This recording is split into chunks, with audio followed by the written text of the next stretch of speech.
Crossland. I'm Kim Vanetta.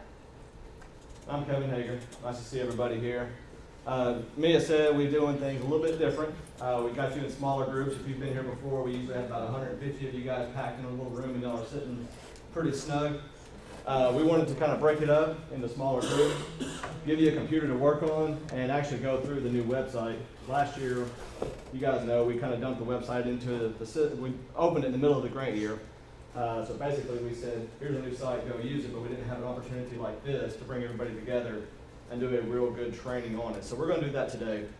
There's some other things I want to go over that you guys need to know as far as the reimbursement process goes and the claims and the modifications and all that. So I'm going to show you a few things on the screen, and then we'll break it up, and then we'll actually go into the system and walk through how to do a status report, which you'll learn later in the second session, and how to do a claim, how to do travel authorizations, those type of things through the system.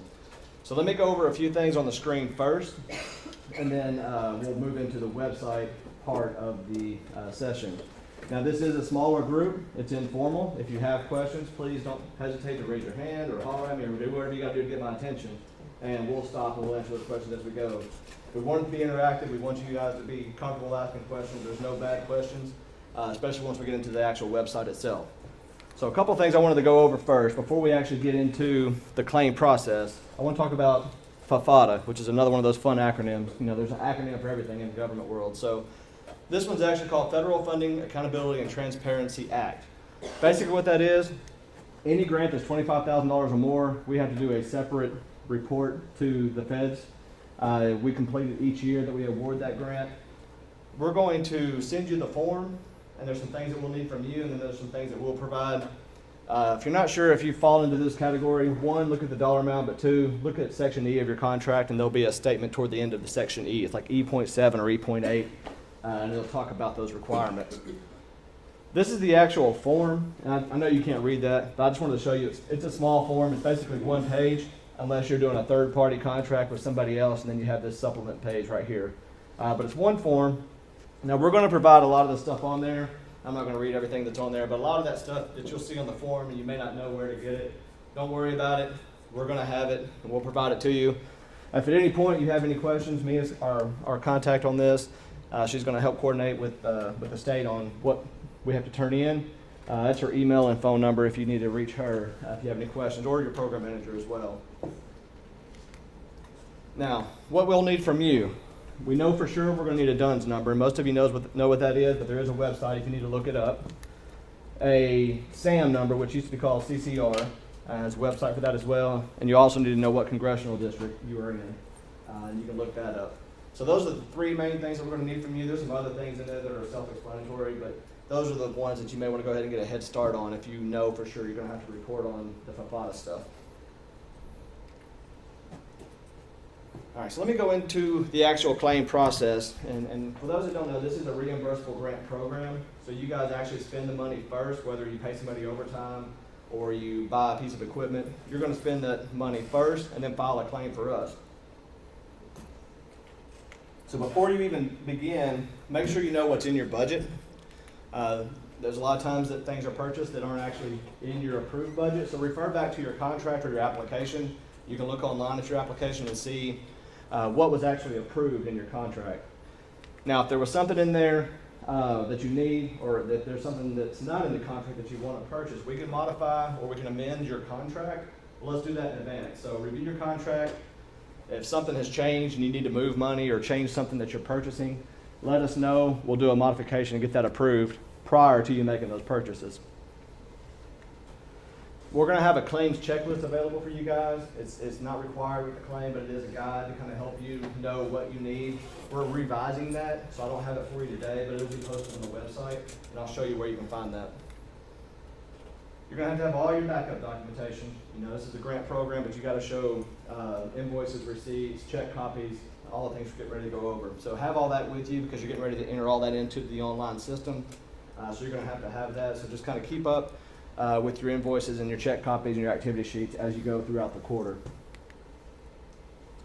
So these are some of the forms that go along with the claims. The THSO2, that's going to be everything that's related to personnel, whether it's a full-time or a part-time or if we're paying overtime for enforcement. THS-03 covers everything else. So all of your supplies, your third-party contracts, your equipment, that's going to fall there. And then you have the 04, which is a cover sheet. It just summarizes everything that you're claiming or have claimed in the past and puts it on a cover sheet that you'll sign and return with the claim. And then we have the additional forms that we'll go over. The 16 and 17 go along with the 02. The 05 and the 22 go along with the 03. The great thing is about our new site is all of these forms are incorporated into the website. So as you're entering in your claim information, the system's going to create that for you that you can just print and sign. And we'll show you what that does when we get to the website. So as I mentioned, the 02 is going to cover personnel services. So if you have a full-time position approved in your grant, or if it's a part-time position approved in the grant, you're going to need the THS-16, which will be completed online, and you're going to need a copy of the check. This is a copy of the THS-16. It's just basically showing how many hours was worked on the grant and what percentage of time was worked on the grant. There's a second page that you can put a little description in there, and when you print the claim, that form will print for you completed. And then a check copy. That's just the best check I could find on the internet to put into a slideshow. So the second part of personnel is overtime. Now this is for mostly the law enforcement grants. If you've got a grant approved for enforcement overtime, you're going to need a THS-17 or an activity sheet, and I'll explain what that is. And then again, you're going to have a check copy to show where that particular individual was paid overtime for whatever period you're claiming. So this is kind of hard to read, so I'll point out a couple of things. This is the THS-17. We have this. You don't have to use this form. This is just something we created for those that didn't have one. Most agencies have their own activity sheets. You just got to have the same information that we need.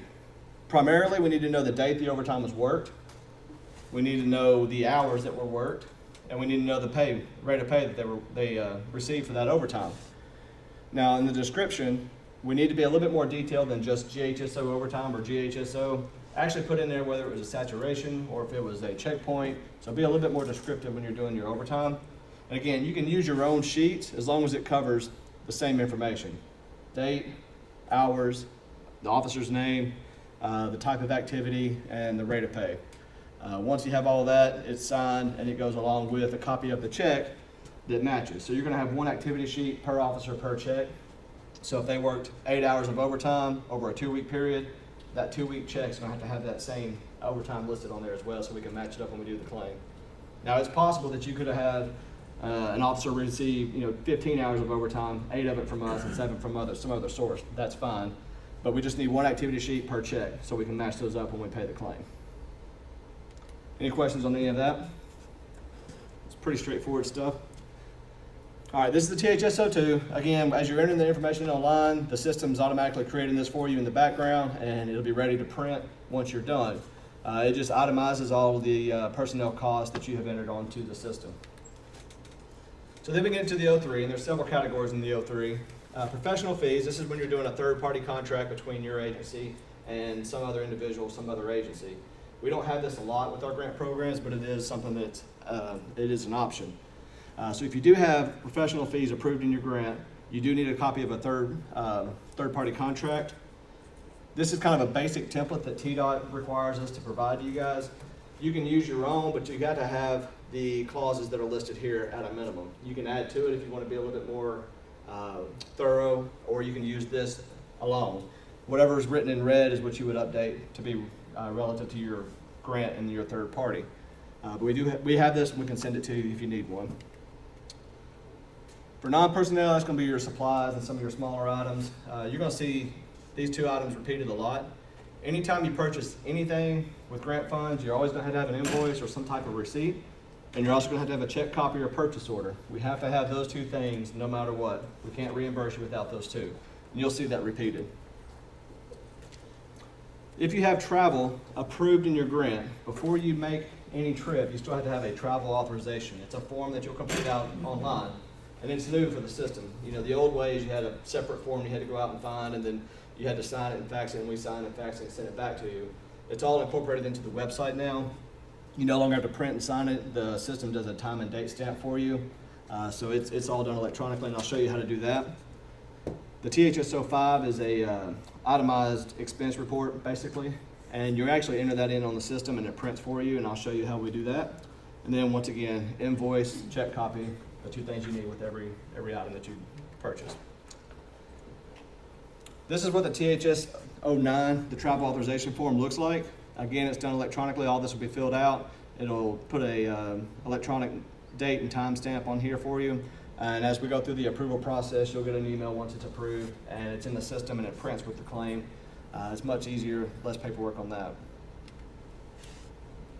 This is the THS 05. This is the expense report. So when you do travel, it's going to have the date and the place you left and the mileage and the airfare, if there were any, lodging, meals. All of your costs are going to be listed there, and I'll show you how to enter those into the system.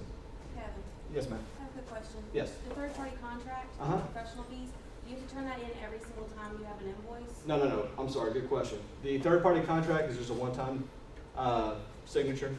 So you'll have the third-party contract between your agency and that third party, and then provide us a copy of it, and we put it in the file. So Okay. only once with that. Okay. Good question. Thank you.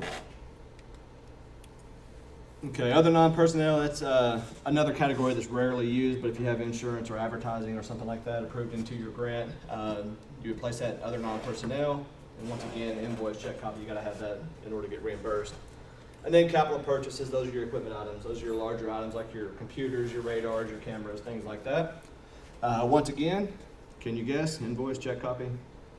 And then one other thing on this is the THS 22, if you have a piece of equipment that's over $1,000, we do require a THS 22. It's an inventory tracking form. That's a new one that's on the website now. You don't have to go out and find that on a separate file and print and send that to us. It's all done electronically as well, and then it prints out with the claim, and I'll show you that when we get to the web part. This is just a sample of an invoice. Everybody knows what an invoice looks like. Every vendor has their own style or whatever. The reason I wanted to put this in here is I want you to pay attention to the word invoice. Don't send a packing slip and don't send a sales quote. We actually have to have something that says invoice on it, or we'll have to call and get that.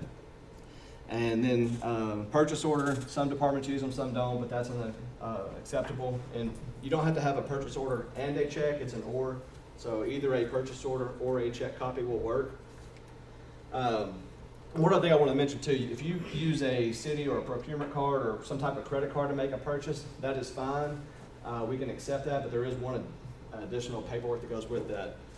You have to have a copy of the credit card receipt, or if it's an invoice that says paid by credit card, but you also have to provide the statement of the credit card highlighting the expense that you're claiming. And then also a proof of payment from your agency to that credit card company.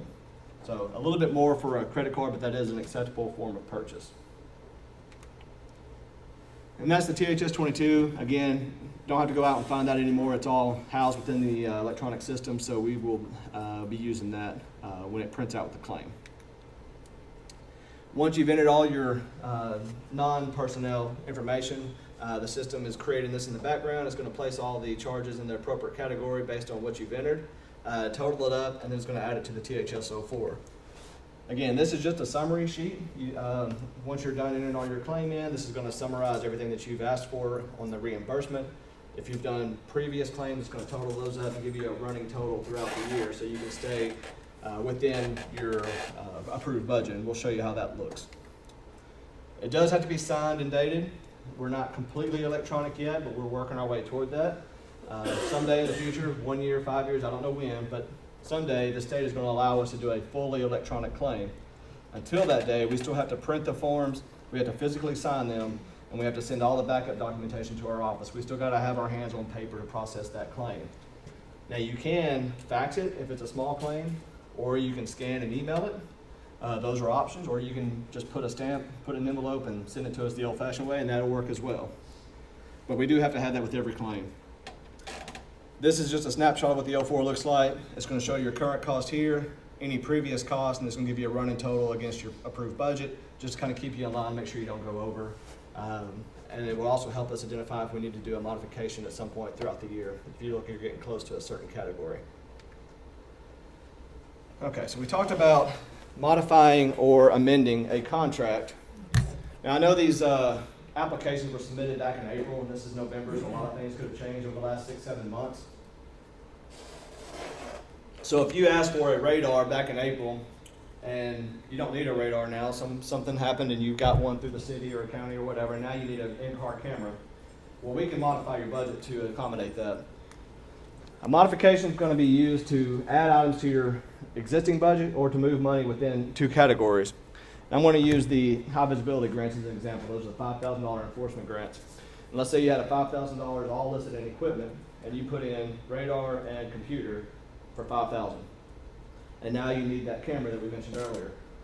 We can modify your budget to add camera to your existing line item and submit that, and we can get that approved through the office so you can purchase that camera.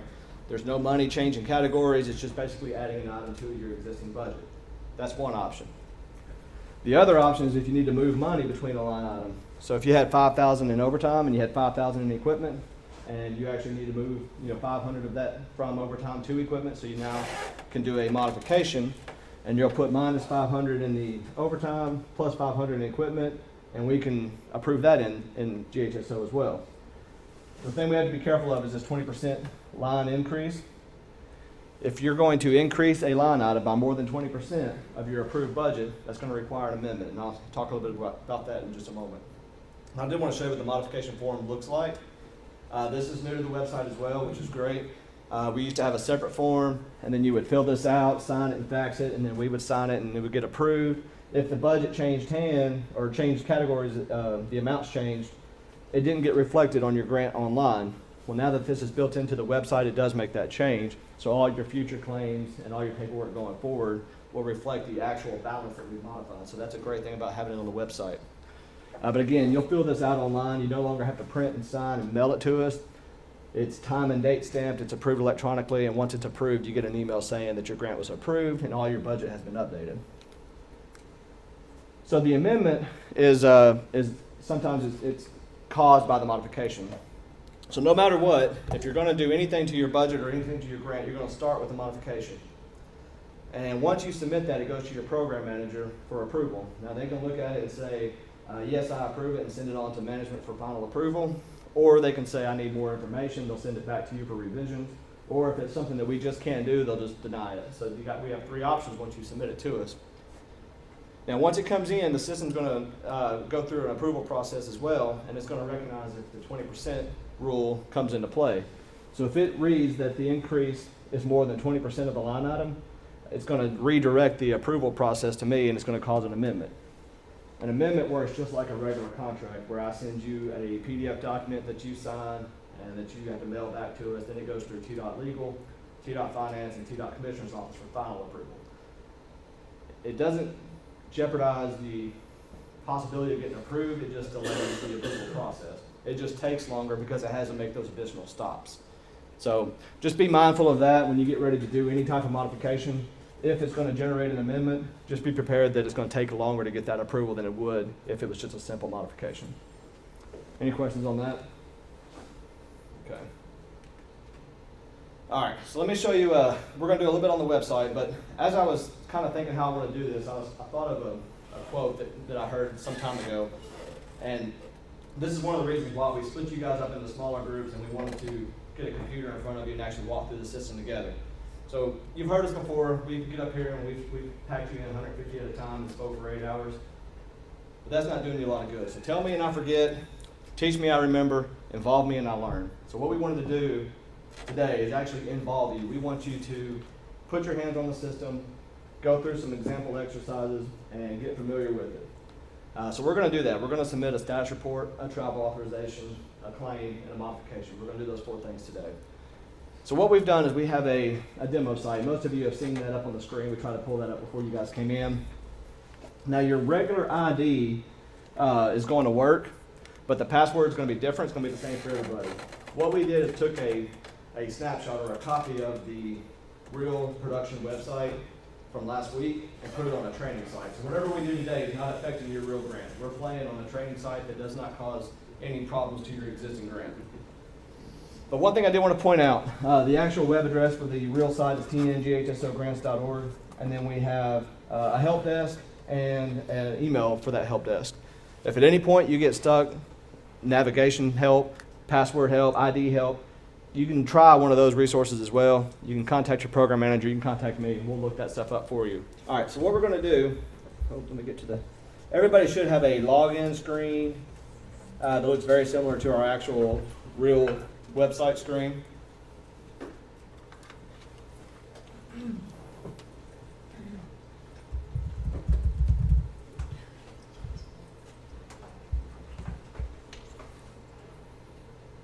Okay, so use your ID that you have on your old system.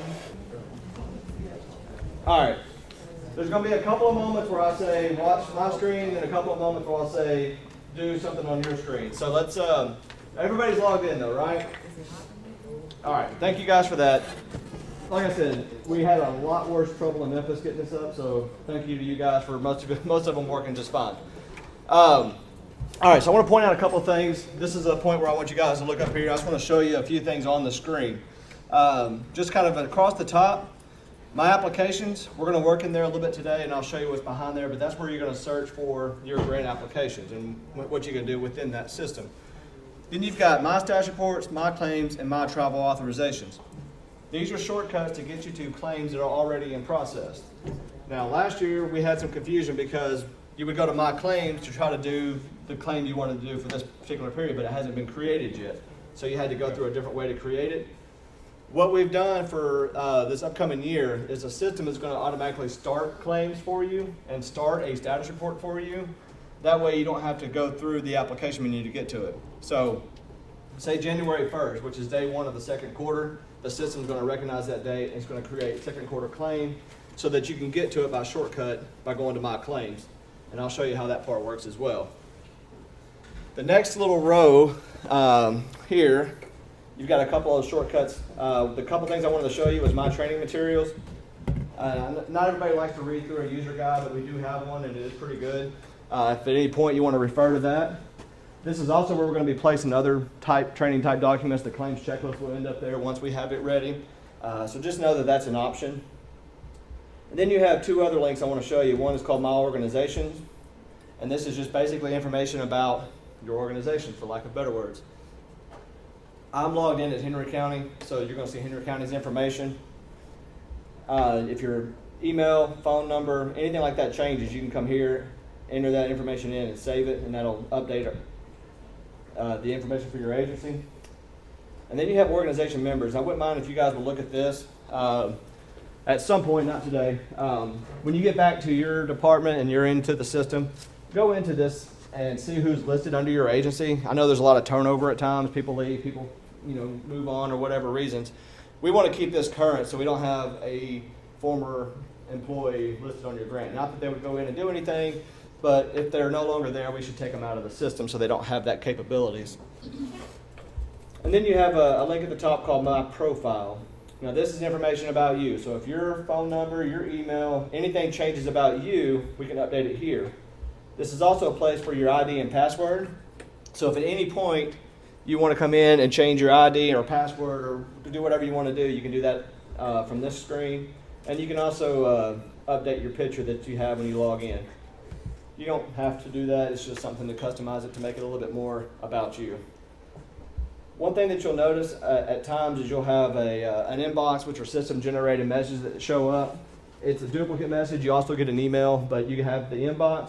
And then at times you'll have what's called My Task. So if you're working on something, it's going to show up in your task list until you submit it to us. And then the other option you'll have during application season is the funding opportunities. But since there's no funding opportunities, no task at this point, those fields are gone. So that's kind of a little snapshot of the basic homepage. There is a help button that you can find, and it also has our help desk number on there as well, and the email address if you need that once you're in the system. One thing I didn't show you, I'm going to go back to the login screen.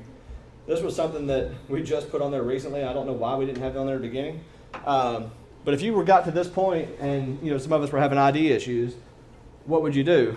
You would try to call one of us, but we actually didn't have this number on the homepage. So now we have the help desk number and the email there. So if you ever get to this screen and you're having like an ID or password issue or you need some help, we put the number on the home screen for you guys there too. All right, so this is a part where I'd like everybody else to follow along. Let's hit My Applications. Now, in this drop-down box, you're going to have all the different grant years that we've done since 2008.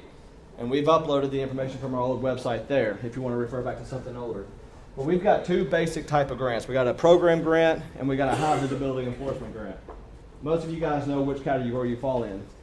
If you're a program grant, your application type is going to be GHSO in 2014 for this year.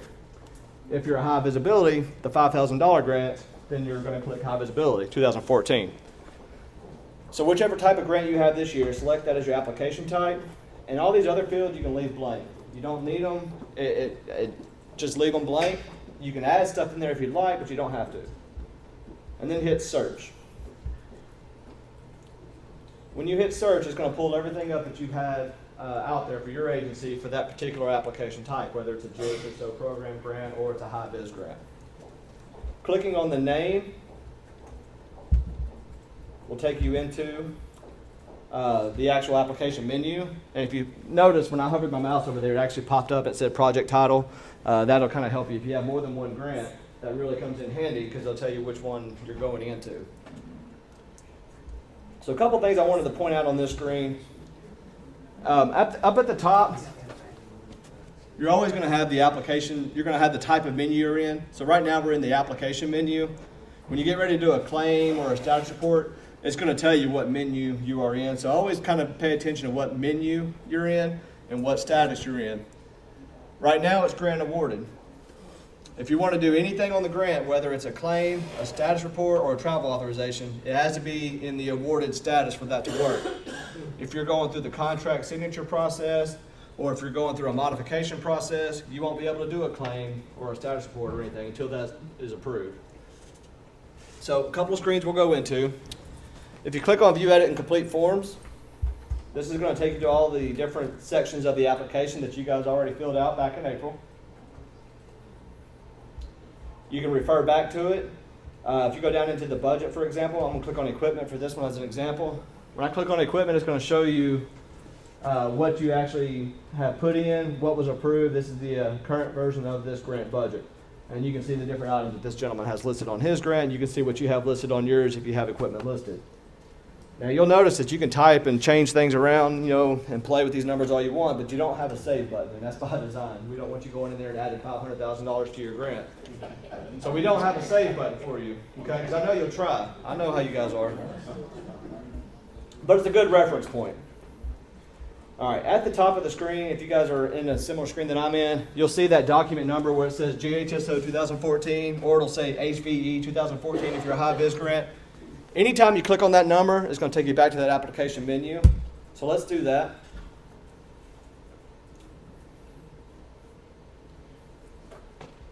And then we're going to scroll down and see some of the other options. Now, for the program grants, yours is actually right on the training side. It says claims, status reports, and travel authorizations at the very bottom. For the high visibility grants, it says examine related items right now. When you get on production, it'll actually have the correct name there, but it takes you to the same place. One other thing I wanted to show you before we go there is the access management tools, and you guys can just watch on this screen for this one. Under access management tools, this is just a few things that you can go back and refer to at any time you need to. If you need to print your application in its entirety, there's a create full print version listed here.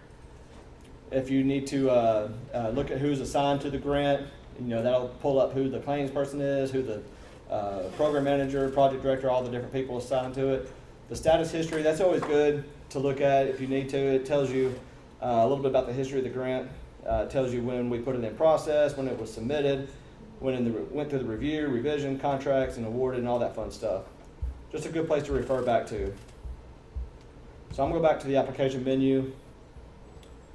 And the first thing I want us to do is I want us to complete a travel authorization.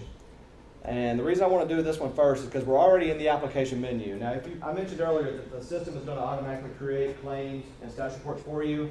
But if for some reason you go to that shortcut at the top and you don't see the claim or the status report you're needing to work on, this is another way to get to that same information. So from the application menu, if you go down to the very bottom link and you go into claims, status report, and travel authorizations,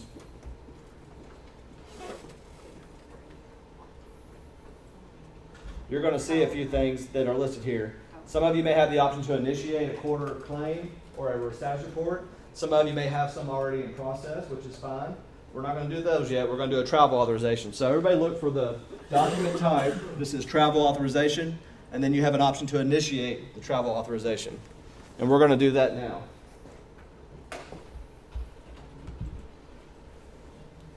You're going to get a statement that says, I agree. Anytime you create something new on the system, it's going to ask you, are you sure you want to do this? And hit yes, and I agree. And now, and what you'll notice,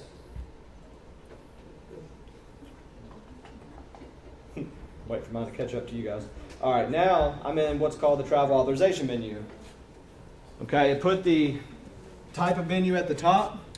I still got my link back to the main application, but I also have my separate TA travel authorization document. All of the screens below, all the links look the same, but what's behind those links has changed. So now that we've created our travel authorization to work on it, we're going to go to View, Edit, Complete Forms. So everybody click on View, Edit, and Complete Forms. And then you have an option to do travel authorization. The one that says report is a print version. The one that, the top one is the actual form itself. Now, just for practice exercises, you guys don't have to be specific, but just type in some information in the sections that have a red asterisk.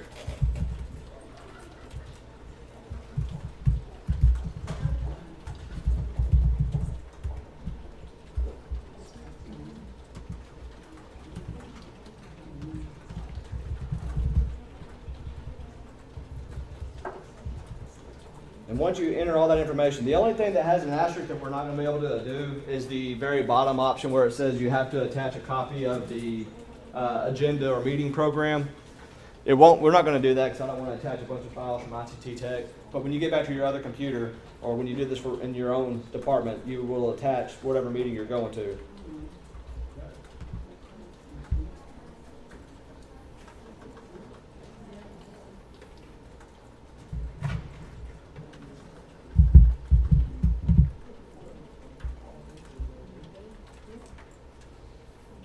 Once you've entered everything in, hit save. If you're like me, which you should, you get one error message that's going to say agenda is required. And that's fine. I want you to get that error message. If it says agenda required, you're good. If it says something else, then we'll figure out what that something else is.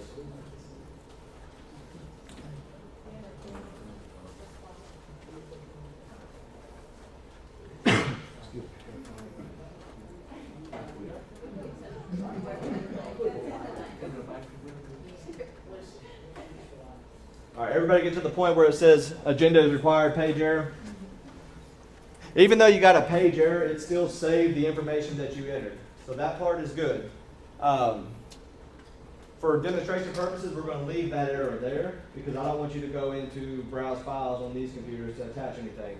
So in a perfect world, you've attached your agenda and you got the green light that says page saved correctly. Anytime you save anything and you're ready to submit it to us, this is a term you're going to want to remember. It's called change the status. Anytime you want to submit something to us, you're changing the status. Okay? So to do that, you're going to do it from the menu that you're working on. This is the travel authorization. So we can click that TA number, and that's going to take us right back to that travel authorization menu. So I'm going to click on TA 2014. And now I'm in the travel authorization menu. And I'm going to go down here to the second menu option where it says change the status. And I'm going to hit travel authorization submitted. Now, it's going to do a global error check again. And it's probably going to pop up and say the agenda is required. One thing about these global errors, anytime you're on any page and you get one of these errors, notice the error below that it's underlined because that's a link. So you can click on that. And it's going to take you straight to the page where that error is. So if you're in a claim and one thing is wrong, you click on it, it's going to take you directly to that page where it's wrong. You can fix it and then go back and resubmit. Everybody good on the travel authorizations? All right, so what happens when you hit submit? It's going to change the status of your documentation from in process to submitted. It's going to email your program manager for approval. We're going to look at it. If we have any questions, we'll send it back for revision. If everything's good, we'll approve it. And you'll get an email back saying it's approved. You have to do that before you take the trip, so keep that in mind. All right, so Now let's do a status report. And the reason I want to do a status report before a claim is because we have to have the status report in order to process the claim, so it's good to do it in that order. Now this part only applies to the GHSO program grants. So if you have a high visibility grant, you can just watch along up here because you don't have the option to do a status report because it's not required under your grants. The high visibility requirements is to turn in your campaign stats during our NHTSA campaigns like Booze and Loses that's coming up in a couple of weeks. So keep that in mind. So for the program grants, everybody click on My Status Reports. And we're going to show you the shortcut that we put in place for this year.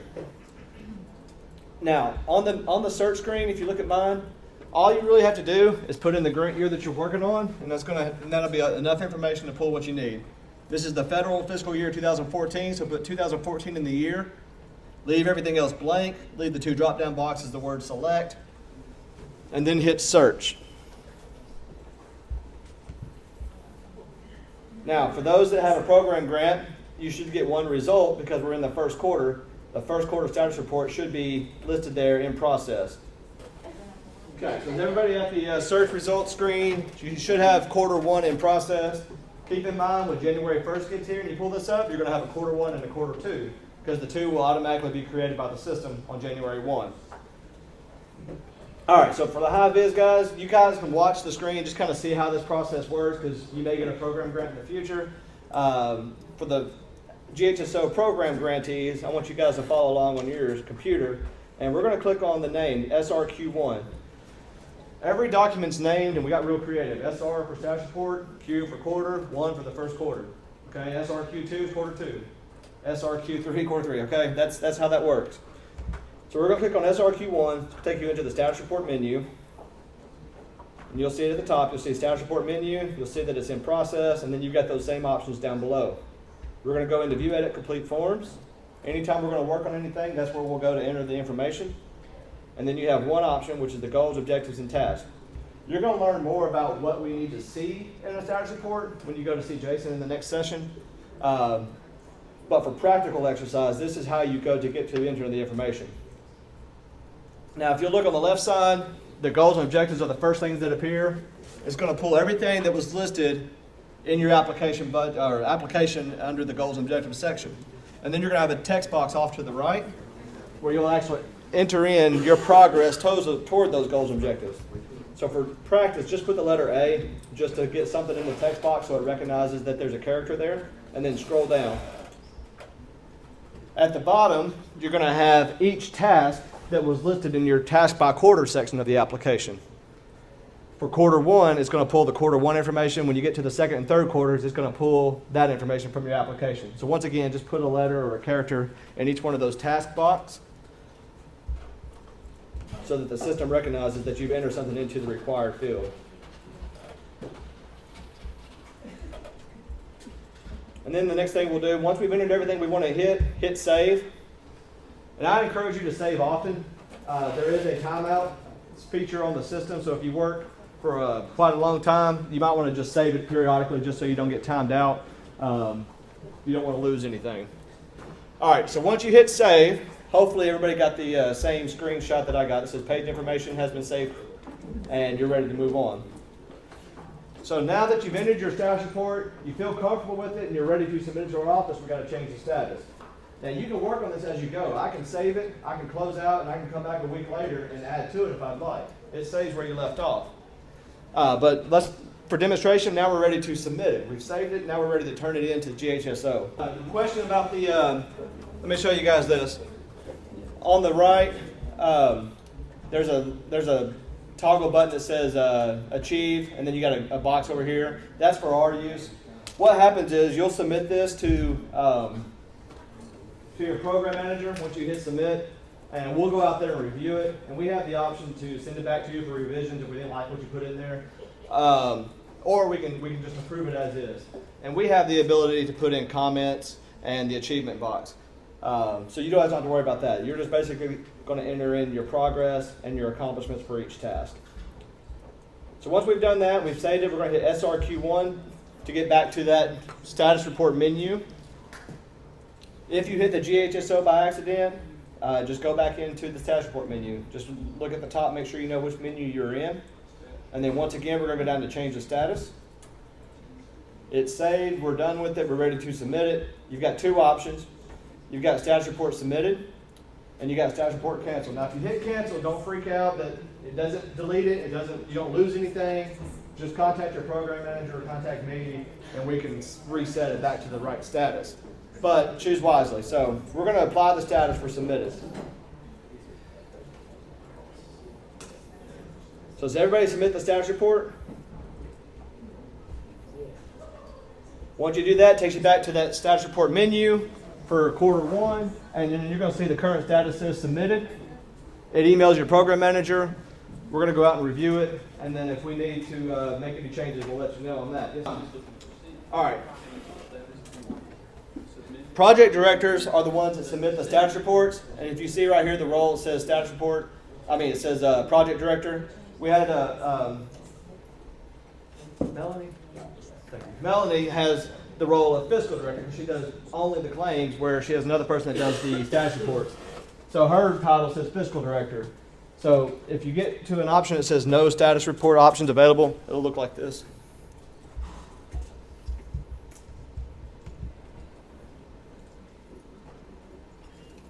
If you get to this screen, it's either that you've already submitted it or you don't have the rights to submit it, meaning that you have the role of a fiscal director or some other role within the system that's not the project director that submits the status reports. Good question. Thank you. All right, so that's the status reports. Everybody pretty straightforward on that? All right, now let's work on a claim, because the claim is going to be the part that everybody wants to know the most about. That's how you get your money back, right? So for the program grantees, I want you to hit My Claims. Actually, everybody hit My Claims at the shortcut across the top. You have the same search options as you did for a status report, so do it the same way, where you're going to leave everything blank except for the year. Put 2014 for this current grant year.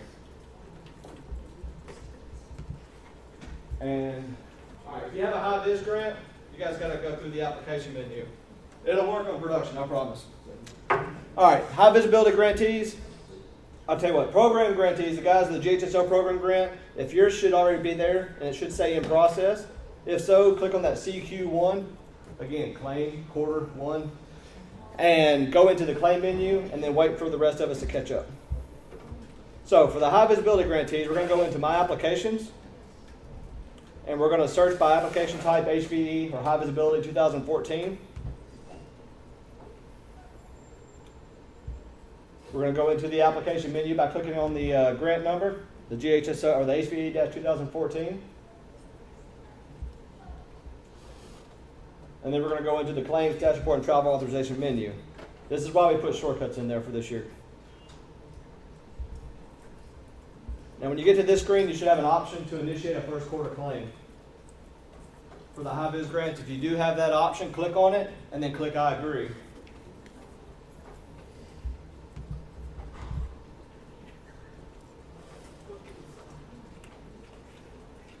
All right. So everybody should be in the claim menu at this point, is that correct? All right, so we're going to enter our claim in for the first quarter. So to do that, we're going to go to the View, Edit, Complete Forms.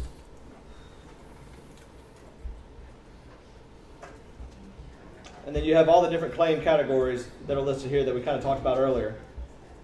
Now you don't have to fill out a form if you don't claim anything. For example, professional fees. If you don't have anything to claim, you don't have to go to that page at all. You can just skip right over it.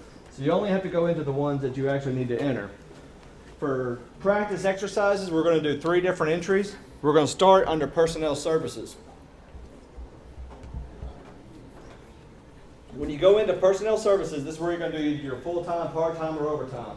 Now for my law enforcement agencies that are getting overtime reimbursement, I know you're a full-time police officer or cop, but due to classification as overtime, you're going to be asking us for overtime. So even though you're a full-time employee, you're going to put overtime there.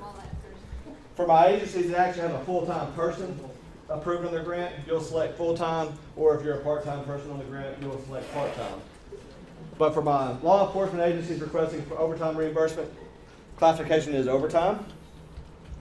And then, again, just put in just some sample items here. You're going to have the check copy with you, so you can put the date paid, the check date, the check number, and how much we're paying for the overtime or for the full-time person. The last column that says rate, that's actually tied to your benefits.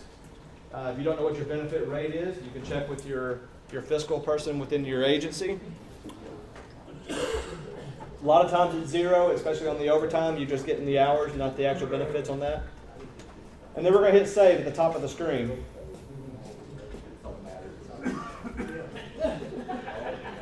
Okay. Yeah. Once you make your first entry, you're going to go through the system, go through the first line. You're going to enter one at a time. So I've got first paycheck. I've entered it in. I've hit save. When you hit save, it's going to do three things. It's going to do an error check, make sure everything was entered correctly. It's going to do a calculation to give you a total, and then it's going to add a row down here for the next entry. So you would just kind of repeat that process, and that's how it works through most of the system. Anytime you have something to enter, you put one in, you hit save, and then it adds a row. It's called repeatable row. Now, if you have a full-time person, let me show you what that does.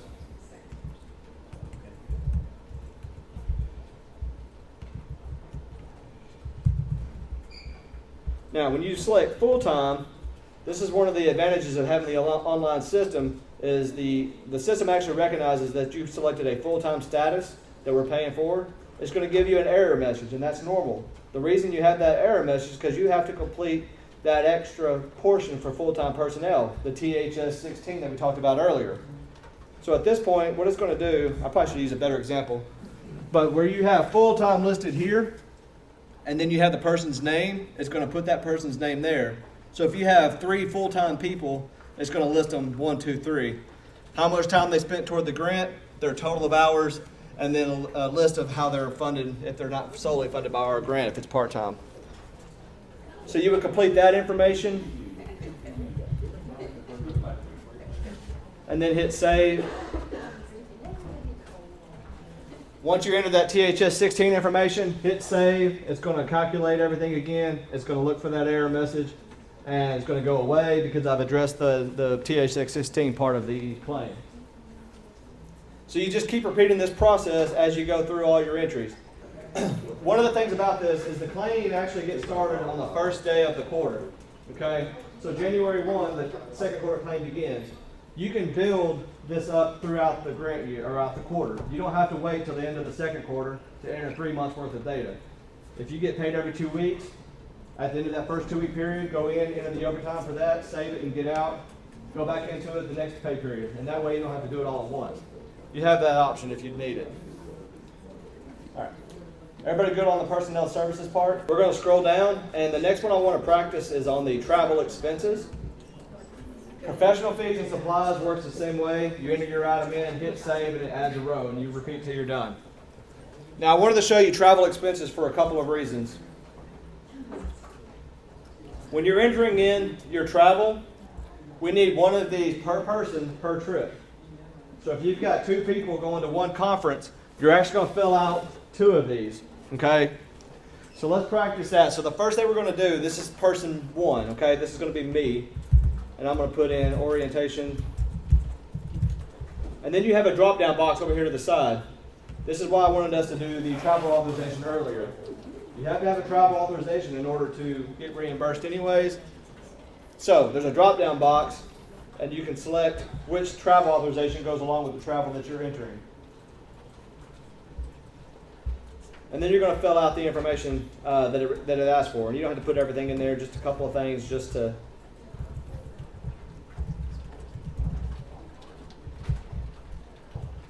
get something in there. Then you're going to hit save up at the top. Remember, you're entering just one person for one trip on this particular travel expense. You're going to hit save.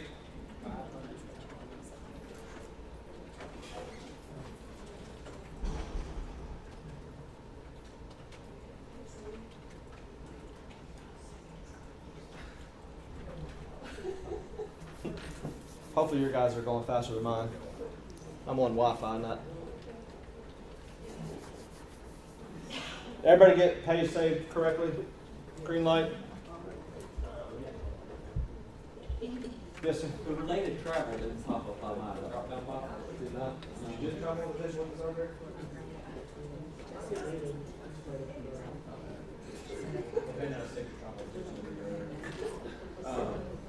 All right, so this is person one of the trip, okay? Now, it did add a row, so if we have more expenses for this one individual, we can go back in and add to it. But if you have two people going to the same conference or the same meeting, then we're going to have to do a separate travel expense. So if you look at the top, next to the Save button, there's an Add button. So click on Add. And that's going to open up a brand new blank travel expense form. So we're going to fill that out for the second person.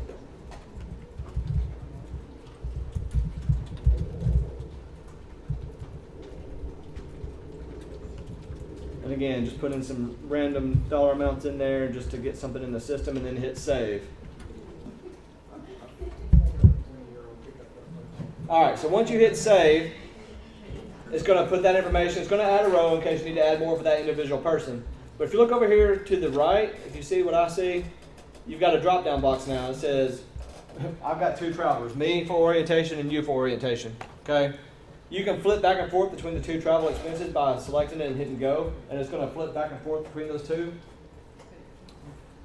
And then the other thing that it's going to do, at the bottom of the page, where you have your different categories, you'll see that in the travel expenses it has a 2 in parentheses. Means I've got 2 travel expenses to claim for this particular quarter. And you would repeat that if you had more than one traveler or more than one meeting during the same quarter. You'd have one for each of those trips or those individuals. I think so. Let me go back to the claim staff and make sure. But I think that'll work. If you have, let me repeat the question. If you have your own department's travel expense form and it breaks it down, itemizes it by day, and you want to use your own, we do accept those. The question was, do we need to enter all that in as a separate expense, or could they just do one orientation and the grand total dollar amount? And I think we can just do one of these with your multiples of your own departments behind it. I'm pretty certain that's the case, and I'll let you know for sure. Is the travel authorizations, do you still only need those if you travel overnight? Or do you Yes. still, like Yes, John, overnight will you travel do one only. for every single day or just for Correct. the overnight? It's overnight travel only, and that's good for you guys, and it's good for the DA's office as well. We don't have to have a travel authorization if you're not staying the night. If you have mileage approved in your grant, then it's just a mileage law that you have to have. Okay. Good questions. Okay, let's go to capital purchases.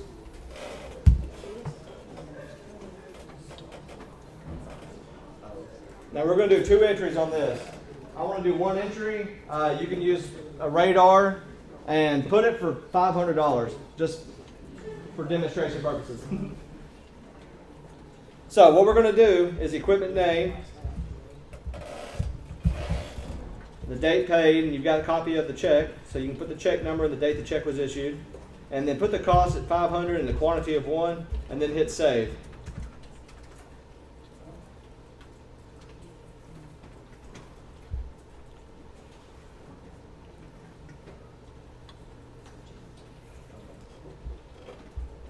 Now, if everything's entered correctly, you should get the green light, which is what we expect to see.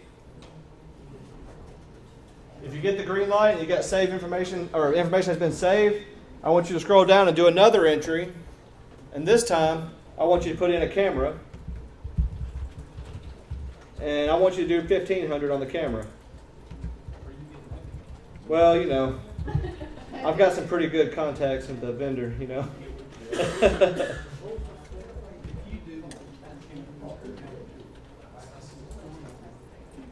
All right, if you save the camera at 1,500, you should get an error message when you hit save, which is normal.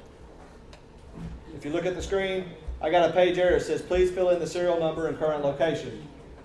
That information is there because the system recognized the cost of $1,000 or more. So the system knows that when you have a cost of an equipment item that's over $1,000, we've got to have more information. Now, if you notice what I did is I put quantity 2. So it added 2 rows at the bottom because I've got 2 cameras. Each of them costing $1,500 apiece. Now I've got to put in my serial number for each camera and the agency property number. If you guys have that tracking number that you guys use at your department, put it there. If you don't, this part's not a required field. And then put in the current location. So if it's a camera, you can tell me what car it's in. If it's a computer, tell me what car or what office it's in, just wherever it's located.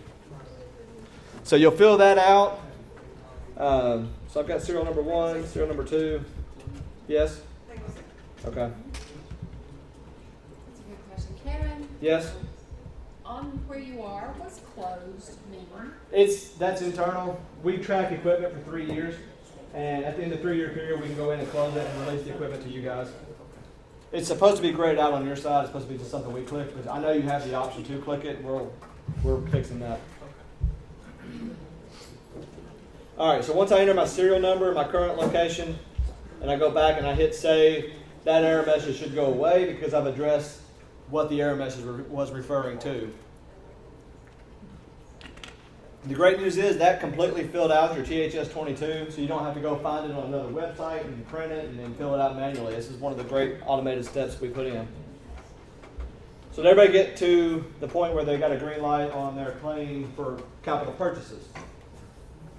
All right, so at this point, we've entered in everything that we have to enter in for this quarter. This claim is complete. We're ready to print our forms now. Before we can print, the last thing you have to do is you have to hit this budget summary page. Okay, and this is located right toward the bottom. It's called Budget Summary. You're going to click on Budget Summary, and then you're going to hit the Save button. Even though it may tell you that the page has already been saved, hit Save one time.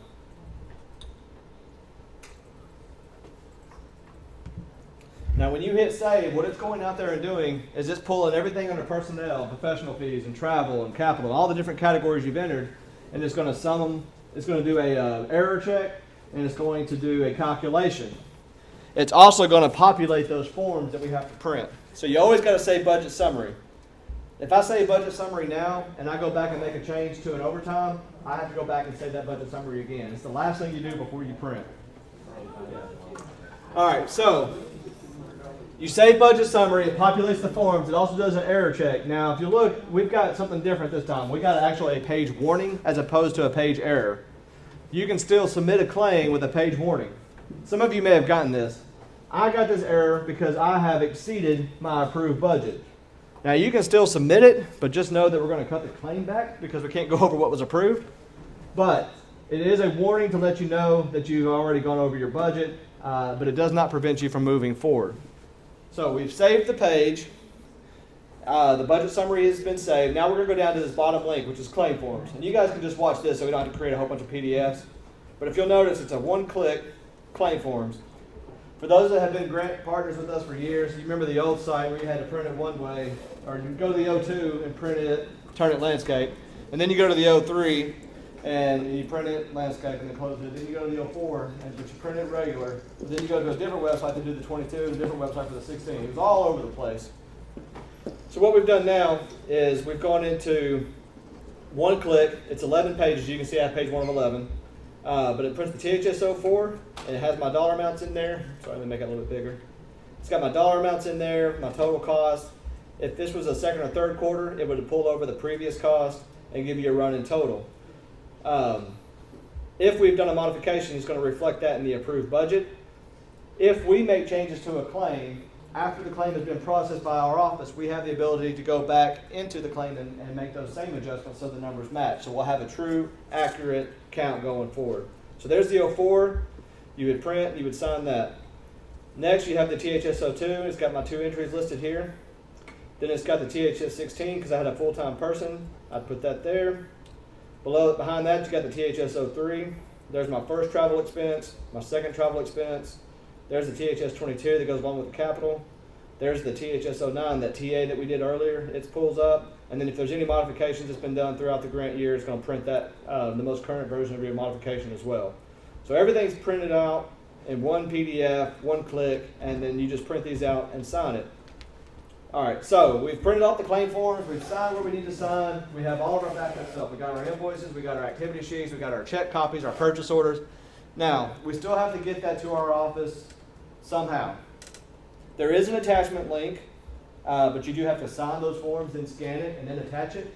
My recommendation, if you're going to go through the trouble of signing and scanning it, just send it in an email to your program manager. It's easier that way. You can scan and email it. You can scan and attach it, or you can fax it if it's small enough. Don't fax a 100-page claim. Or you can put it in the mail, just regular mail. Once we've done that, we completed all of the stuff online, now we're ready to submit it online. So remember, anytime you're done with something on your end, you're ready for us to see it, you got to change the status. We got to submit it. So we're going to go to the claim menu, which is CQ1. It's a shortcut that'll get you there. So you click on CQ1, that's 2014. You guys can follow along with this one. So click on CQ1, go back to that main claim menu, claim quarter 1. We'll go down to change the status.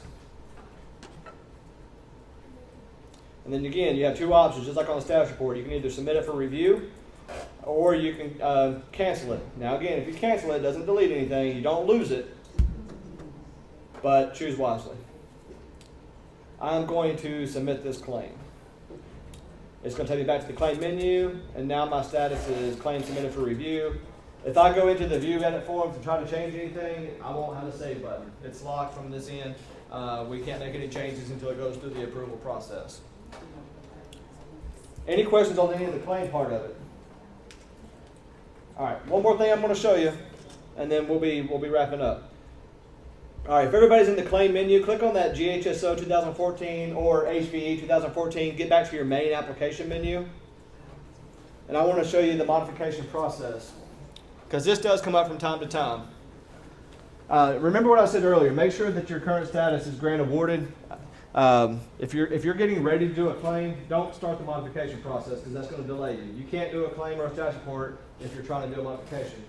So when you do a modification, there are 3 steps. We're basically going to change the status, we're going to complete the form, and then we're going to submit, which is changing the status. So change the status, complete the form, change the status to submit. So when you're in the application menu, you've got an option, second menu, change the status. Now you have only one option at this point, and that's to put it into a modification request. So everybody hit that apply status for modification request. Now it's going to give you an agreement page, because sometimes it happens. You're working on a claim and you want to submit your claim, and you accidentally go back to the application menu and you change the status there when you're trying to change the claim status. This is going to like a little error check. It says, are you sure you're about to initiate a modification request? And then it tells you the 2 more steps that you've got to complete. You got to do the form and you got to submit it. And then keep in mind that if it requires an amendment, it's going to take longer to get approved. So let's put in I agree. And you'll notice that what it does is it changes your current status to modification request. So now I can no longer do a claim, I can no longer do a status report, but I can do my modification. You do that under the application menu, under View, Edit, Complete Forms. Now this isn't the part where you're going to go in and make the changes yourself. You're just going to complete the form. So at the very bottom of this page, you're going to see a link that says Modification Request. So click on that. And that takes you into the actual form that looks very similar to the one I showed you earlier. Now in the description, this text box, you're going to tell us what we're doing, why we're doing it, and how much money is going to be involved. So if you're moving money from overtime to equipment for the purchase of this, and this is how much it's going to cost, put all that in there. If you're simply just adding a camera to your existing equipment budget, that's sufficient. So we're going to put in our description. We're going to select if you're making a budget change or if you're making a programmatic change. Because if you have an issue where you got to change some of your tasks by quarter, if something's come up and you can't do all the tasks that you originally said you're going to do, we can adjust those as well. Now the table down at the bottom, the existing allocation is going to pull over the most current version of your budget. So if you've already done 1 or 2 modifications and we've changed the money around, when you get into that 3rd modification, it's going to pull the most current version.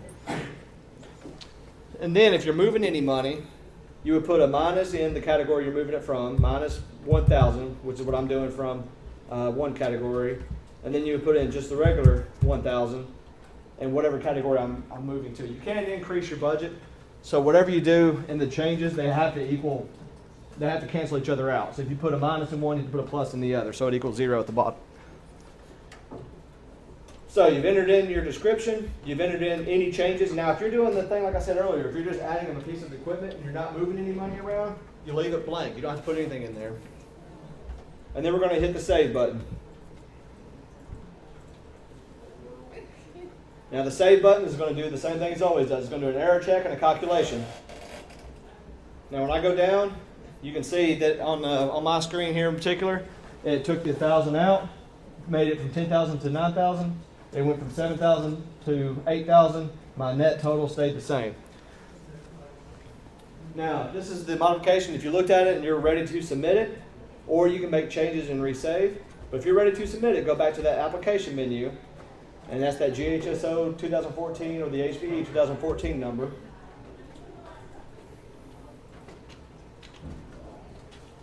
And then you're going to go to change the status so we can submit that modification. Once again, you have two options. You can submit it or you can cancel it. Now, if you cancel it, it does delete what you did. It puts everything back to grant awarded, puts things back the way it was. No harm, no foul, nothing's done. So make sure you choose wisely on this one. If you do modification request submitted, it's going to change the status to submitted. It's going to email your program manager. It's going to let them know that this agency is requesting a change in their budget. We'll go out there and look at it. We can send it back to you if we have questions or we need revisions. Or we can deny it if you ask for something we just can't do. Or we approve it. And if we approve it, it goes on to the management level. Kendall is ultimately the one who does the final approval on these. Once he approves it, you'll get an email back saying your modification was approved, your application budget's been updated, and you're good to go do any claim or status report with the new numbers. If there's an amendment required, it's going to email you and saying that there's an amendment contract required. And then you'll get an email from one of us with that to print and sign and return to us. Any questions on any of that? Did actually working on a computer help? Good. I'd like to hear that. All right. A couple things else I want to show you, then we'll be on a break. Again, there's the... all right, let me show you this. Now, this may be kind of hard to hear, and I apologize. I thought there would be speakers in here. Okay.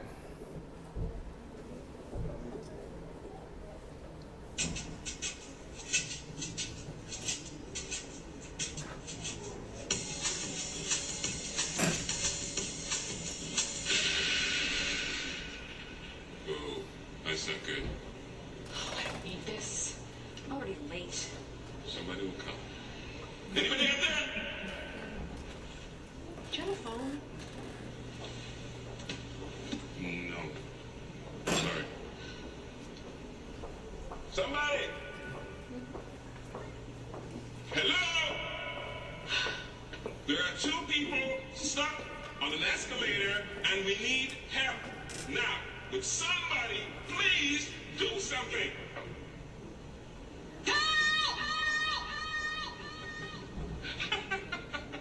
I don't believe this.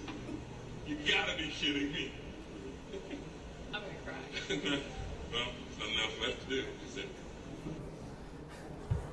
All right, so we've made a lot of changes and we've automated a lot of the processes and we've put some new technology in place.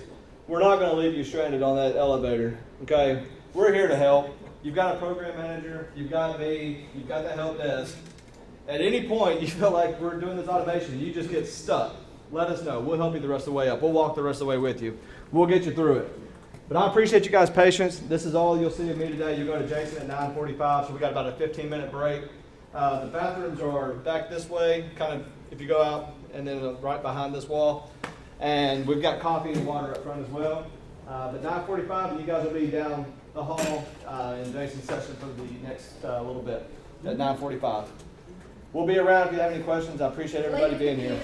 Yeah. We'll take care of it. Thank you. Thank you. Please don't close out anything. Just if you want to hit log out, that's fine, and we'll get it set up for the next session. Thank you, guys.